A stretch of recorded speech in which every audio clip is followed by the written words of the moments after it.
everybody.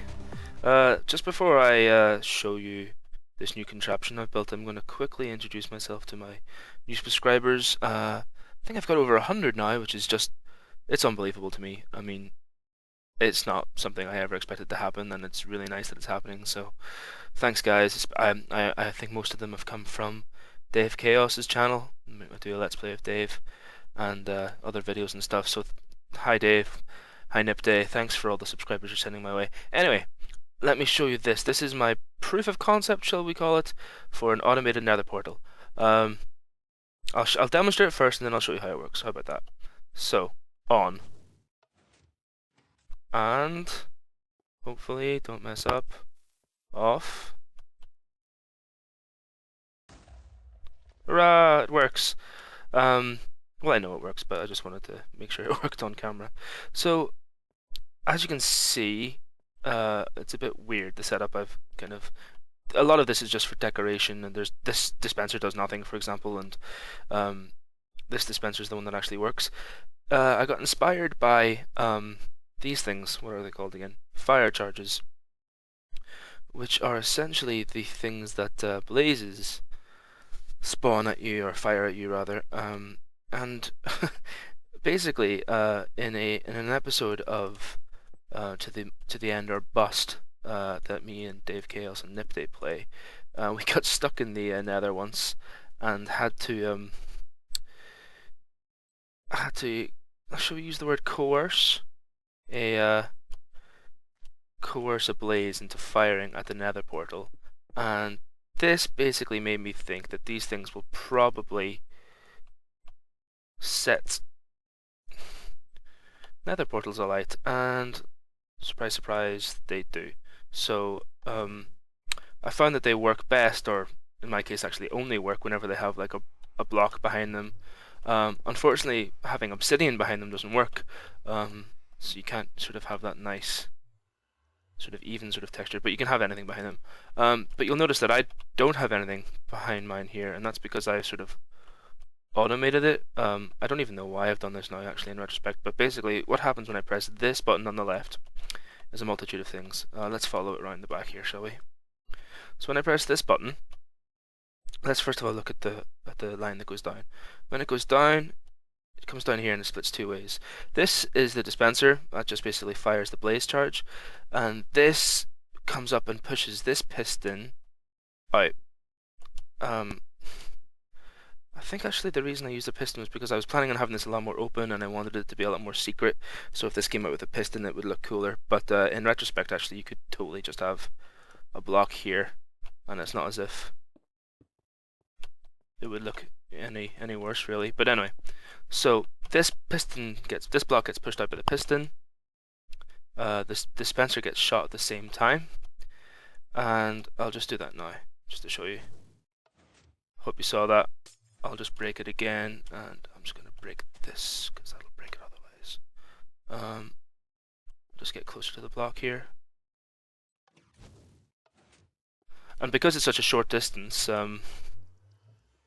it always lights really reliably, actually. So, that brings me on to the second part of that wire at the back, which comes up here, and basically sets off starts off this TNT conveyor belt, I guess you'll call it. I'm not really good at these things.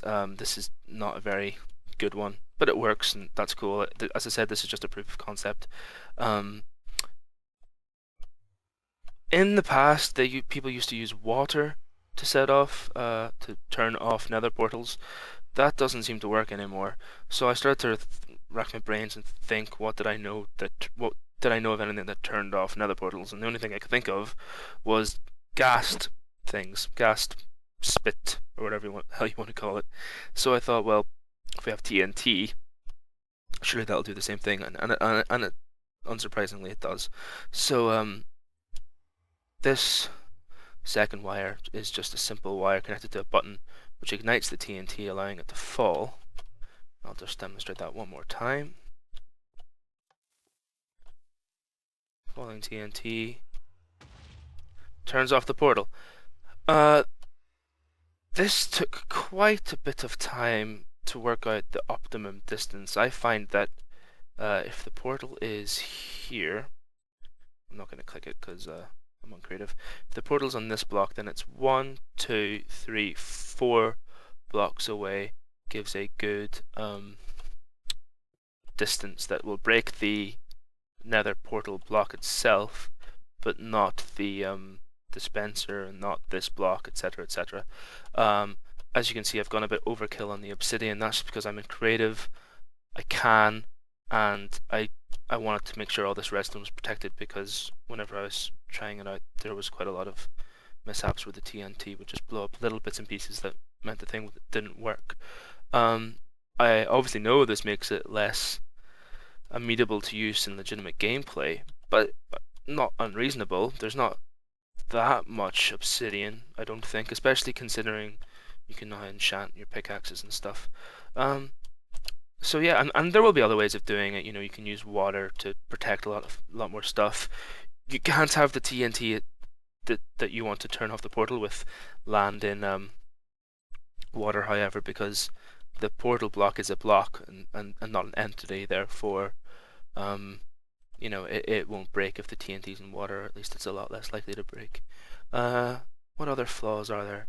Oh yeah, obviously you'd have to manually refill the TNT. So you could, I mean, that's not that much of a pain. You could build a little hatch up here or whatever and do it. And the way the sand works is it falls, comes along, the sand will fall one before and onto this torch and break, so you don't have to worry too much about a big buildup of sand blocks.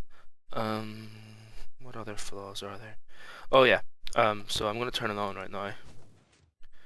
And as you can see, I've linked this up so that the turning it on button automatically sets it so that turning it off will happen quite quickly. You could easily connect that function to this side and just have a delay before turning it on.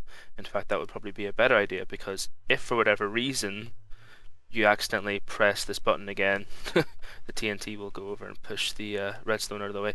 That could probably be fixed by a simple RS NOR latch or something. But in the absence of that,